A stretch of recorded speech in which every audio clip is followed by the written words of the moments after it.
Je sais pas combien on est actuellement, Grégory, mais on est peut-être un petit peu en dessous. Peut-être un Ouais, la pluie qui est revenue, moi qui vous annonçais il y a quelques instants un coup d'envoi de Tavenot et Olivier Chouafny et le Dijon FCO qui va se présenter dans un 4-3-3, 4-2-3-1.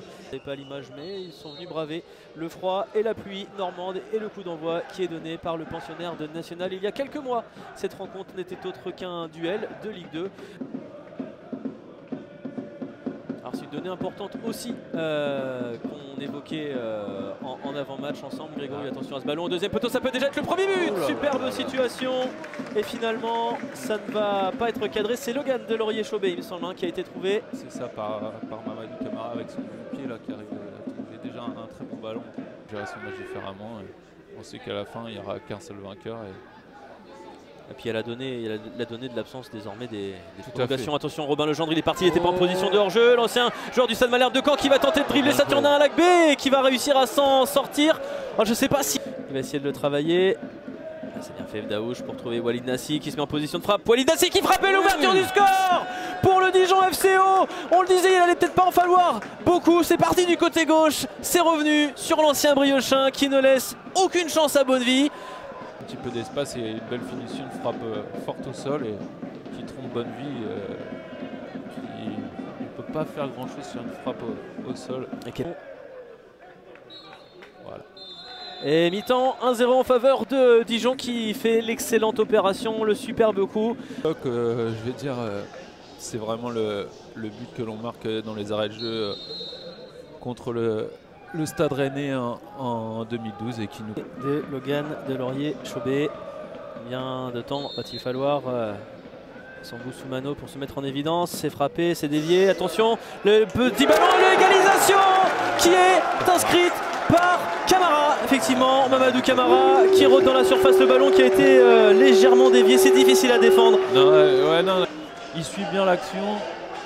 Il a beaucoup de réussite, mais il a la malice d'être bien situé et puis de faire le geste juste. Et en ce moment là, il se rend coup pour coup. Le tacle de Garland Djebélé, il est déjà averti, mais pas de problème de maîtrise. Et attention, regardez Sambou Soumano dans la surface, la frappe de Mamadou Camara et le doublé de Mamadou Camara qui renverse à lui tout seul le DFCO en l'espace de 5 minutes. QRM qui prend l'avantage, le pensionnaire de Ligue 2 qui respire après 66 minutes de jeu ici au stade Robert de Champol. Il est des très beaux gestes et surtout de faire le geste juste. Vous me le disiez, c'est un des joueurs que vous aviez apprécié particulièrement contre les Girondins de Bordeaux. Depuis le début de cette rencontre, Zakhariev Daouche qui rentre, Zakhariev Daouche qui va frapper et Bonnevie qui va s'interposer. C'est pas terminé pour l'ancien Martégal. Le ballon plein axe, ça va revenir. Corner. Prise de balle. Ouais, mais c'est pas terminé pour le Dijon FCO. Mais il n'y a que deux Dijonnais qui sont projetés. L'appel de Mohamed Benfredj qui va venir buter sur le portier de QRM, Kane Bonnevie. Alors qu'il n'y avait qu'un seul joueur dijonnais dans la surface, Daouche qui arrive à le servir parfaitement. Dommage. Magnifique cette passe. Juste mur.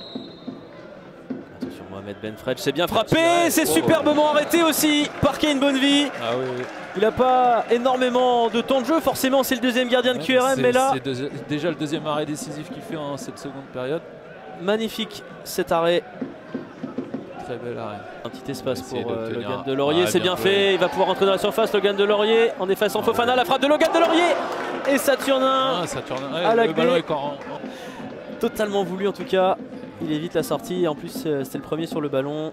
Les deux, ils s'entendent à merveille les deux. Noah Cadio, attention le troisième but qui pourrait arriver pour Queville Rouen Métropole, et il est là le troisième but, Queville Rouen Métropole qui va s'inviter. Très bonne rentrée au 32e de finale. Malgré le peu de temps de jeu qu'il a eu, il a su profiter et la bonne prise de balle qui se voyait depuis une dizaine de minutes. Vraiment intéressant les deux, je pense qu'ils sont capables de se trouver les yeux fermés. Et la gestion absolue des événements de QRM dans cette fin de partie. 3 buts à 1 pour le pensionnaire de Ligue 2 qui va faire respecter la hiérarchie. Et c'est terminé, Queville Rouen Métropole mené à la pause, renverse le Dijon FCO et s'invite en 32e de finale. La bonne dynamique entretenue par les hommes d'Olivier et Chouafny qui vont pouvoir préparer 2 déplacements importantissimes en Ligue 2 ces prochaines semaines.